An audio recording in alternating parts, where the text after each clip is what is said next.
Hello guys, welcome to my YouTube channel. My name is Harjeet Kaur.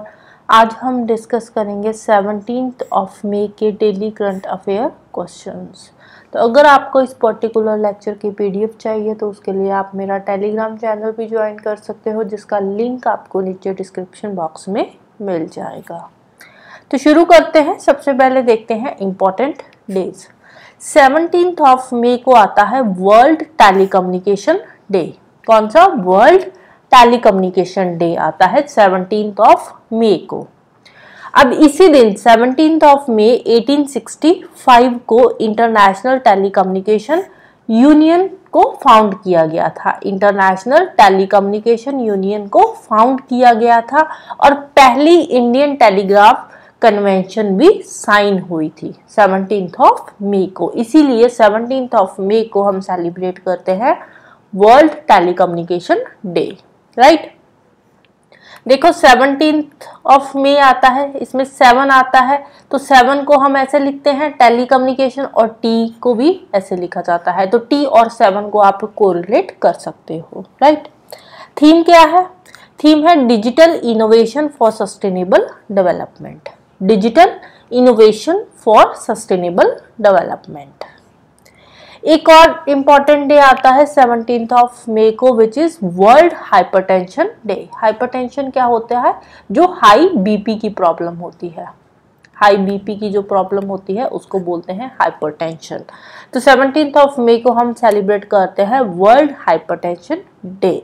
किस लिए celebrate करते हैं? सो दैट कि पब्लिक की अवेयरनेस हम बढ़ा सके हाई बीपी को लेकर, क्योंकि हाई बीपी की वजह से, हाई ब्लड प्रेशर की वजह से ग्लोबली बिलियंस ऑफ जो पीपल है उनकी डेथ होती है। अप्रोक्सीमेटली 7.5 मिलियन डेथ्स जो होती है एनुअली, वो हाई ब्लड प्रेशर की वजह से ही होती है, राइट।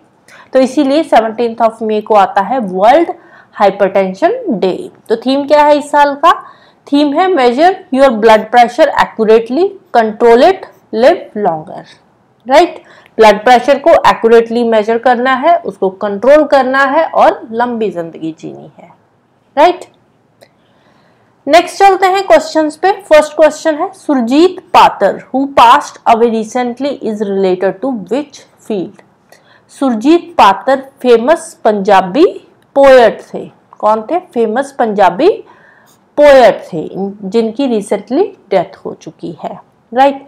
इनको 2012 में पद्म श्री से सम्मानित किया गया था। इसके अलावा 2012 में ही साहित्य अकादमी अवार्ड भी इनको दिया गया था, राइट। नेक्स्ट है arbitration bar of India inaugurated in. Arbitration bar of India की रिसेंटली इनॉग्रेशन करी गई है। किसने करी है? हमारे जो एक्सटर्नल अफेयर मिनिस्टर है जयशंकर जी, उन्होंने करी है आर्बिट्रेशन बार ऑफ इंडिया की इनॉग्रेशन। कहाँ पे करी है? दिल्ली में। दिल्ली में कहाँ पे एग्जैक्टली? भारत मंडपा में। भारत मंडपा में इनॉग्रेशन हुई है। 11 मई को लॉन्च हुआ है आर्बिट्रेशन बार ऑफ इंडिया। अब ये आर्बिट्रेशन बार ऑफ इंडिया होता क्या है? आर्बिट्रेशन बार ऑफ इंडिया होता है जैसे कि दो पार्टीज है, दो पार्टीज के बीच में झगड़ा हो गया, राइट। दो पार्टीज है, ए है, दूसरी है पार्टी बी, दोनों के बीच में झगड़ा हो गया। अब झगड़ा होएगा तो क्या होगा? जो इन दोनों का केस है वो कहाँ पे जाएगा? कोर्ट में जाएगा। तो कोर्ट में जाएगा, कोर्ट में बड़ा लंबा चौड़ा प्रोसीजर होता है, 8-10 साल लग जाते हैं जो भी फाइनल जजमेंट होती है आने को। अगर जल्दी से जल्दी भी हो जाए तो 5-6 साल तो मिनिमम लग ही जाते हैं। तो अब दो पार्टीज के बीच में अगर कोई छोटी मोटी लड़ाई हो रही है तो उन्होंने आउट ऑफ कोर्ट सेटलमेंट करना है, तो उसके लिए वो दोनों पार्टीज जा सकती है आर्बिट्रेशन बार ऑफ इंडिया के पास। तो वहां पे जिस पर्सन को भी वो सिलेक्ट करेंगे, दोनों पार्टीज एग्री कर रही है, तो वो पर्सन मिलके इन दोनों पार्टीज का जो झगड़ा है, जो भी इनका कॉन्फ्लिक्ट है, उनको सॉर्ट आउट करने में इनकी हेल्प करेगा, राइट। अगर सॉर्ट आउट नहीं होता फिर तो कोर्ट में जाएगा ही, बट आउट ऑफ कोर्ट अगर सेटलमेंट करनी है तो आप आर्बिट्रेशन बार ऑफ इंडिया के पास जा सकते हो, राइट। नेक्स्ट है ministry of skill development and entrepreneurship, MSDE। उन्होंने recently memorandum of understanding sign किया है। किसके लिए? ड्रोन दीदी पायलट प्रोजेक्ट के लिए। किसके लिए? ड्रोन दीदी पायलट प्रोजेक्ट के लिए। कौन सी कंपनी के साथ मिलकर ये साइन किया गया है? तो ये साइन किया गया है महिंद्रा एंड महिंद्रा के साथ मिलकर। अब ड्रोन दीदी पायलट प्रोजेक्ट क्या है? ये एक सेंटर सेक्टर स्कीम है। ड्रोन दीदी, नमो ड्रोन दीदी भी इसका नाम है। तो उसी के अंदर जो नमो ड्रोन दीदी है, उसी के अंदर ये ड्रोन दीदी प्रोजेक्ट है। ये शुरू किया गया है नोएडा एंड हैदराबाद में, नोएडा एंड हैदराबाद में। अब इसमें है क्या? इसका एम है कि जो 15,000 women lead self help groups है उनको रेंटल सर्विसेज प्रोवाइड करवाना, ड्रोन्स प्रोवाइड करवाना।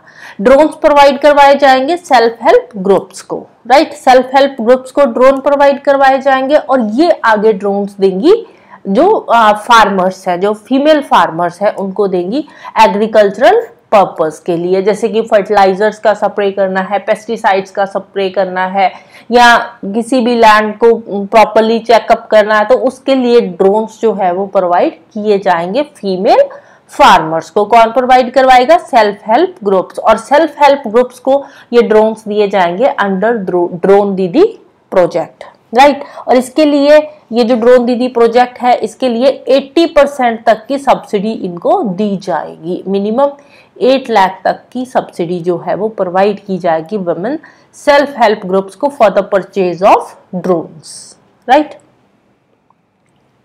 Next, recently Sahitya Akademi fellowship has been awarded to which author? Sahitya Akademi fellowship दिया गया है, किसको दिया गया है? बच्चों के बहुत ही फेमस जो है, बहुत ही फेवरेट ऑथर है ये, नाम है इनका Ruskin bond, right. Ruskin bond को दिया गया है साहित्य अकादमी फेलोशिप। इसके अलावा इनको अब तक और कौन कौन से अवार्ड मिल चुके हैं? एक तो इनको साहित्य अकादमी अवार्ड पहले भी मिल चुका है 1992 में, ये तो अब दिया जा रहा है ना, इससे पहले 1992 में भी इनको मिल चुका है साहित्य अकादमी अवार्ड। 1999 में पद्म श्री मिला था, पद्म भूषण 2019 में मिला था, और साहित्य अकादमी बाल साहित्य पुरस्कार 2012 में मिला था इनको, राइट। नेक्स्ट है इदाशीशा नोनग्रेंग। इदाशीशा नोनग्रेंग ये पहली फीमेल डीजीपी, पहली विमेन डीजीपी बनी है। कौन सी स्टेट की बनी है? तो ये बनी है नॉर्थ ईस्टर्न स्टेट मेघालय की, राइट। अब देखो विमेन डीजीपी है तो यहाँ पे इंपॉर्टेंट हो जाता है, वैसे डीजीपी नहीं पूछे जाते, बट ये पहली नॉर्थ ईस्टर्न स्टेट्स में, पूरी की पूरी जो नॉर्थ ईस्टर्न स्टेट्स है वहां पे पहली विमेन डीजीपी है जो मेघालय स्टेट में सिलेक्ट हुई है। नाम क्या है? इदाशीशा नोनग्रेंग, इदाशीशा नोनग्रेंग, राइट। मेघालय के बारे में थोड़ा सा देख लेते हैं। ये है मेघालय। मेघालय के ऊपर ये असम स्टेट आ जाता है जो इसको बॉर्डर कर रहा है। इसकी कैपिटल है शिलोंग और चीफ मिनिस्टर का नाम क्या है? कॉनराड संगम। गवर्नर है फागू चौहान। और सोसाइटी की बात करें तो यहाँ पे मैट्रीलिनियर सोसाइटी है, मैट्रीलिनियर सोसाइटी है। स्पेसिफिकली अगर हम बात करें यहाँ पे गारो, खासी और जयंतिया ट्राइब्स की, गारो, खासी और जयंतिया ट्राइब्स काफी फेमस है मेघालय के गारो, खासी और जयंतिया ट्राइब्स। तो यहाँ पे मैट्रीलिनियल सोसाइटी है। मैट्रीलिनियल सोसाइटी क्या होती है कि जो मदर की प्रॉपर्टी है वो उसकी बेटी को मिलेगी, आगे उसकी बेटी को मिलेगी। जैसे हमारे यहाँ पे पैट्रीलिनियर सोसाइटी है, जैसे फादर की प्रॉपर्टी बेटे को मिलेगी, आगे उसके बेटे को मिलेगी। तो यहाँ पे जो सोसाइटी है ये मदर की साइड पे चलती है। इवन के जब शादी होती है तो जो लड़का है वो लड़की के घर पे आता है, राइट। तो ये 3 ट्राइब जो है गारो, खासी और जयंतिया, यहाँ पे मैट्रीलिनियल सोसाइटी है, राइट। नेक्स्ट है मिलिट्री एक्सरसाइज शक्ति conducted between India and which country? शक्ति एक्सरसाइज हुई है, मिलिट्री एक्सरसाइज है शक्ति, तो कौन सी 2 कंट्रीज के बीच में? एक तो इंडिया है और दूसरा है फ्रांस। इंडिया और फ्रांस के बीच में अभी चल रही है। 13 मई को ये शुरू हुई थी और कब तक चलेगी? 26 मई तक ये चलेगी, राइट। इसके अलावा इंडिया और फ्रांस के बीच में और कौन कौन सी एक्सरसाइज हुई है? एक तो नेवल एक्सरसाइज है, नेवल एक्सरसाइज का नाम क्या है? वरुणा। और एक एयरफोर्स एक्सरसाइज है, एयरफोर्स एक्सरसाइज का नाम है गरुड़ा। और आर्मी की जो एक्सरसाइज है, आर्मी की एक्सरसाइज का नाम क्या है? शक्ति, आर्मी एक्सरसाइज क्या है? शक्ति एक्सरसाइज है। और ये बाईइनियल एक्सरसाइज है। बाईइनियल एक्सरसाइज का मतलब क्या है कि हर 2 साल बाद होती है, राइट। बाईइनियल मतलब हर 2 साल बाद ये एक्सरसाइज होती है। और स्टार्ट कब हुई थी? 2011 में ये स्टार्ट हुई थी। और इस साल ये जो शक्ति एक्सरसाइज हुई है ये इंडिया के अंदर ही हुई है। इंडिया में कहाँ पे? मेघालय में। मेघालय में उमराव में ये एक्सरसाइज कंडक्ट करवाई गई है। शक्ति एक्सरसाइज इंडिया एंड फ्रांस के बीच में, राइट। शक्ति एक्सरसाइज इंडिया एंड फ्रांस के बीच में। इसके अलावा और 2 कौन सी फेमस एक्सरसाइज है इंडिया एंड फ्रांस की? एक है वरुणा, दूसरी है गरुड़ा, राइट। नेक्स्ट है ऑपरेशन सद्भावना। ऑपरेशन सद्भावना कौन सी स्टेट में शुरू किया गया है? ऑपरेशन सद्भावना है नॉर्थ सिक्किम के लिए। कौन सी स्टेट के लिए है? नॉर्थ सिक्किम के लिए, राइट। नॉर्थ सिक्किम के लिए।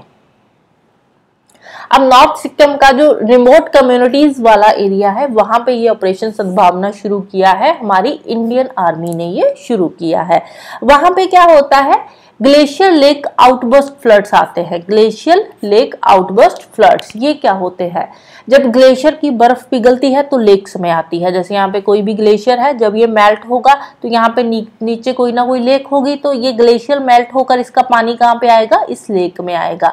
तो कई बार क्या होता है, ग्लेशियर ज्यादा मेल्ट हो जाती है, बर्फ ज्यादा होती है, मेल्ट होते हैं, तो ये जो लेक है ना, ये लेक ओवरफ्लो हो जाती है, आउटबर्स्ट हो जाती है। तो लेक का पानी बढ़ जाएगा तो फ्लड्स आ जाएंगे, आसपास पानी आ जाएगा तो उससे फ्लड्स आ जाएंगे। तो जब फ्लड्स आते हैं तो उस टाइम पे एसेंशियल रिलीफ मटेरियल प्रोवाइड करवाने के लिए ऑपरेशन सद्भावना शुरू किया है हमारी इंडियन आर्मी ने, राइट। उनको फूड प्रोवाइड करवाना, उनको मेडिकल हेल्प देने के लिए ये ऑपरेशन सद्भावना शुरू किया गया है, राइट।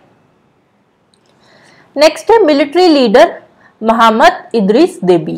मोहम्मद इदरीस देबी ये मिलिट्री लीडर थे। अब ये प्रेसिडेंशियल इलेक्शन भी जीत चुके हैं। कौन सी कंट्री के?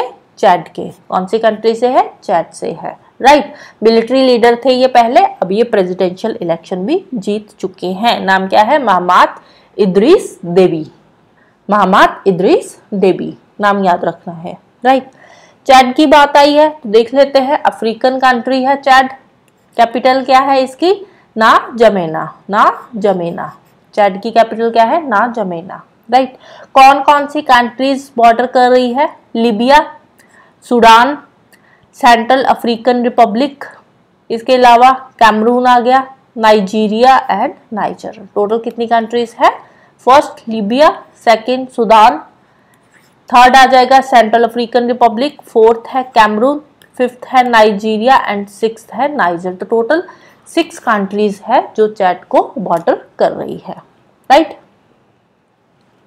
लास्ट क्वेश्चन है आज का, कामीरीटा शेर्पा। कामीरीटा शेर्पा जो कि माउंट एवरेस्ट पे 29th टाइम चढ़ चुके हैं। अभी रिसेंटली 29th टाइम वो माउंट एवरेस्ट पे चढ़े थे और उन्होंने माउंट एवरेस्ट पे चढ़ने का हाईएस्ट रिकॉर्ड बनाया है। पहले भी इनका ही था, अब इन्होंने अपना रिकॉर्ड भी तोड़ दिया है और 29th टाइम ये माउंट एवरेस्ट पे चढ़े हैं।